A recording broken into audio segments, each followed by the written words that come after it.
आत्याचा दुखणं ऐकणे हा माझ्या दिनचर्येचा भाग होता. रोज दुपारी ती रडत-रडत येऊन बसायची. काय सांगू तुला सुधा, मुलांचे पालनपोषण करून एवढ्या काळजीने वाढवायचे आणि सुनांनी त्यांना हिसकावून घेतलं जणू सगळं त्यांचेच आहे. अरे, आम्ही तर तसे काहीच नाही. तुम्ही तर कधीच कोणाचे पालनपोषण केलेले हिसकावले नाही, असे आहे का आत्या? माझ्या पतीने कोणतेही कारण न देता मध्यस्थी केली. तुमच्या तीनही मुलींनी पण दुसऱ्याने पालनपोषण केलेले हिसकावून बसले आहेत. मी डोळे मिटून नवऱ्याला परावृत्त करण्याचा प्रयत्न केला, पण वर्तमानपत्र बाजूला फेकून तो पुढे गेला.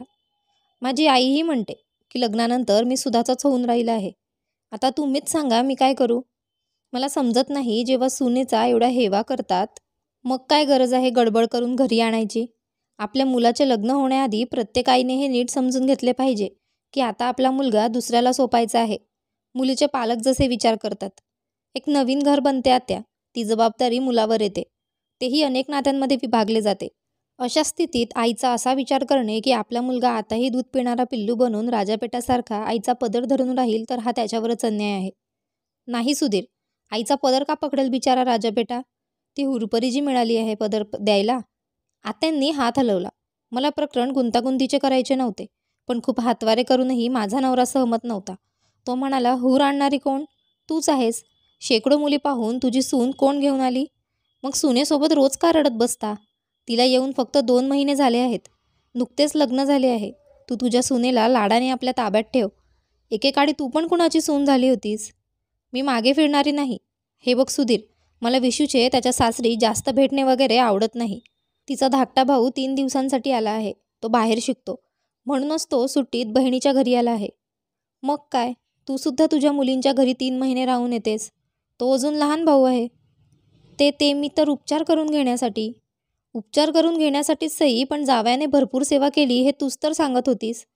तुमचा जावाई कुणाचा राजा मुलगा नाही का? मग तुझी व्याहीणसुद्धा तुझ्यासारखी ओरडत असेल. सुधीर, आत्याचा चेहरा फिका पडला. तिचा चेहरा बघून मी घाबरायला लागले. आत्याच्या बोलण्यात मी कधीच व्यत्यय आणत नसे. मी नेहमीच विचार करत होते, मी वृद्ध स्त्रीला का दुखावू? काही क्षण मन मोकळं करून ते माझ्यासोबत काय करू शकतात? पण माझ्या नवऱ्याचे आरसा दाखवणे मला अनावश्यक वाटले. माझे पती पुढे म्हणाले, तुमची मुलगी दुसऱ्याच्या घरी जाऊन तिला पाहिजे तितके नाचू शकते, परंतु तुमच्या सुनेला मोठ्या आवाजात बोलणे देखील कठीण आहे. ठीक आहे आत्या, कृपया माझ्याकडून घरात शांतता आणि आनंद ठेवण्यासाठी एक गुरुमंत्र घ्या. आत्या काहीच बोलल्या नाहीत.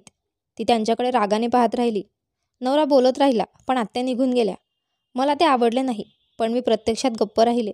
काळाने भूतकाळ मागे ढकलला होता, पण एक जखम माझ्या मनावर कायमच राहिली. मला हवे असते तर आत्याच्या अपमानावर मी आपल्या पतीला फटकारून नाराजी व्यक्त करू शकली असती, पण मी तसे केले नाही. कदाचित मलाही आत्यांना आरसा दाखवायचा होता. त्या आत्यानेच आपल्या सासूला या घरात कधीही पाय रोवू दिला नाही. माझी सासू मला निष्पाप गायीसारखी वाटत होती. का माहीत नाही, माझ्या सासूबाईंनी मला कधीच आपले मानले नाही. आत्यासमोर गप्प बसणाऱ्या सासूबाई माझ्यासमोर सिंहिणीसारख्या झाल्या होत्या. कदाचित सासूला माझ्याकडून तिच्यावर झालेल्या अन्यायाचा बदला घ्यायचा असावा.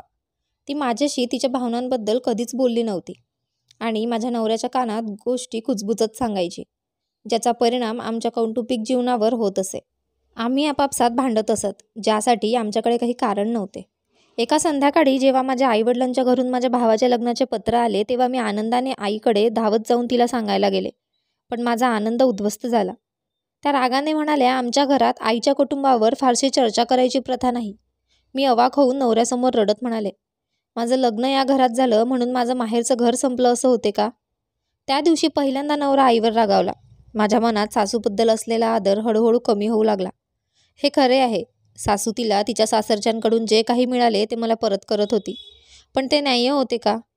तेव्हा नवऱ्याने सासूंना सांगितले, तू असे करू नको आई. तू बाबडीचे झाड लावून आंब्याची फळे मिळण्याची अपेक्षा कसे करू शकते?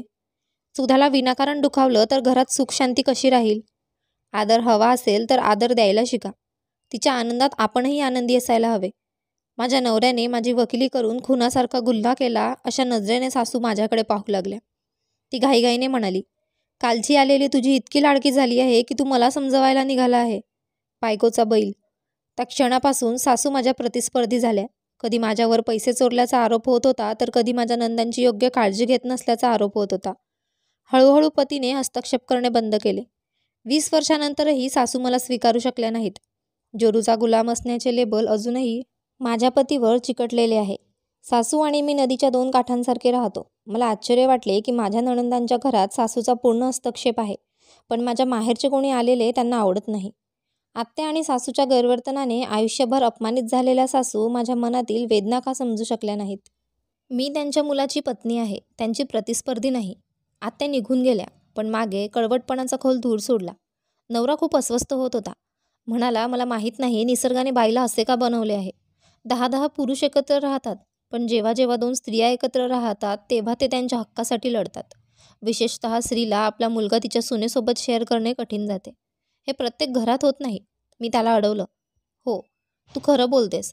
10% घरं अशी असतील जिथे सासू सुनेचा ताळमेळ असेल. नाहीतर 90% घरं अशी असतील ज्यात सासू चांगली असेल तर सून फजिती करणारी असते, आणि सून जर चांगली असेल तर सासू माझ्या आई आणि आत्यासारखी असते. सत्य हे आहे की वाद नसतो, तो फक्त निर्माण केला जातो. ही साधी गोष्ट आहे. जर तुम्हाला मुलगा नियंत्रणात ठेवायचा असेल तर सुनेवर नियंत्रण ठेवा. तिच्यावर प्रेम करा. ती नियंत्रणात राहिली तर मुलगाही मागे येईल, ओढला जाईल. आणि जर तुम्हाला तुमच्या नवऱ्याला ताब्यात ठेवायचे असेल तर मुलगा सुनेच्या ताब्यात राहावा, म्हणून सुनेने सासूला नियंत्रणात ठेवावे का? माझे म्हणणे ऐकून नवरा हसला. नाही, तसं नाही आहे. सून बाहेरून येते, तिला विश्वासात घेणं जास्त महत्त्वाचं आहे. मुलगा आपलाच आहे, मग त्याच्यावर प्रेम करायची काय गरज आहे?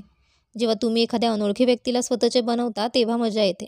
पण उलटे घडते. लग्नानंतर सासू अनेकदा असुरक्षित बनते, मुलावर आपली पकड घट्ट करू लागते आणि इथूनच मारामारी सुरू होते. हे सगळं तू तुझ्या आईला कधी सांगितलंस का? मला नाही बोलता आले, म्हणूनच मी तुला समजावत आहे. तू पण येत्या काही वर्षात सासू होणार आहेस. तुला काही समजलं का? मी काय बोलू शकले असते? मी फक्त हसले आणि म्हणाले, मी सासू झाल्यावर काय होईल कुणास ठाऊक. नाहीतर मीही माझ्या सुनेला तेच देईल जे मला मिळत होते.